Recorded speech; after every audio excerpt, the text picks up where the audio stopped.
First witness is Aparna Mathur, a resident scholar with the Economic Policy Study Team at the American Enterprise Institute here in Washington, D.C. Dr. Mathur specializes in microeconomics, international finance, and econometrics. Her work has been cited in the Wall Street Journal, the Financial Times, and The Economist. She received her Ph.D. in economics from the University of Maryland. And welcome, Dr. Mathur. Appreciate you being here. Thank you for having me. Chairman Graves, Ranking Member Velasquez, and members of the committee, I'm honored to be invited to testify on the topic of small businesses and tax policy. This testimony documents the impact of new and higher tax rates and policy uncertainty on entrepreneurs and small businesses. Research suggests that young small businesses are the biggest job creators. According to the Census Bureau, small firms account for about half of all private sector employment and represent more than 99% of all employer firms. Moreover, they pay approximately 43% of all private wages and salaries. However, in the current recession, small business hiring, investment, and employment is down. The startup rate has fallen to levels below that in the 1990s, and the startups being created are smaller than they were at that time. In other words, they are creating fewer jobs. Hence, this recession has been particularly bad for small employer firms. Future tax increases and new taxes are likely to make the business environment even tougher for small businesses. In his budget proposal for 2013, President Obama has proposed raising the top marginal income tax rates on individuals earning more than $200,000 and couples earning more than $250,000. A 2011 report from the Department of Treasury shows that approximately 4% of all small businesses face the two top rates of 33% and 35%. But this accounts for nearly 32% of small business income. For employer businesses in particular, within small businesses, 10% of business owners and 38% of business income was subject to the high marginal rates of 33% and 35%. Hence, the tax increases are likely to affect a large share of small business income, particularly for employer firms. In addition, the Affordable Care Act will impose new taxes on small business earnings.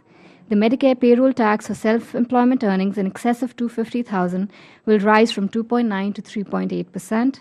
The Affordable Care Act also imposes a 3.8 percentage point hospital insurance tax on investment income over $250,000 starting in 2013. In addition, there are excise tax increases on businesses that fail to provide qualifying health insurance and another tax of 2.5% of gross incomes if self-employed people fail to buy qualifying health insurance. How will these tax increases affect small businesses? Economic research suggests that raising taxes on small firms has a significant negative impact on business activity.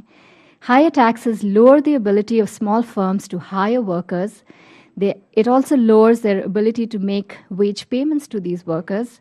Further, an increase in marginal tax rates reduces the gross receipts of these businesses, reduces the proportion of entrepreneurs who make new capital investments, and decreases the average level of these capital investments. These effects are more pronounced for high-income small businesses, which are the job creators. A paper co-authored by Glenn Hubbard of Columbia University also found that increasing the progressivity of the tax code by raising the top marginal rates discourages entrepreneurs from starting new businesses.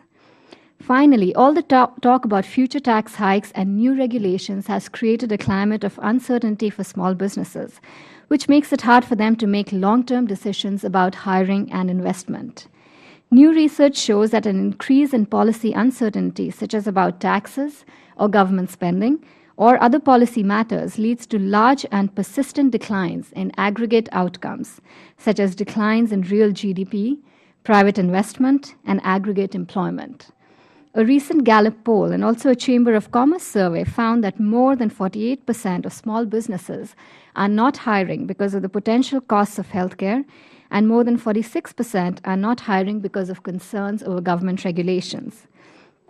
The above evidence clearly suggests that the proposal to raise taxes on high-income entrepreneurs is exactly the wrong policy prescription for this time.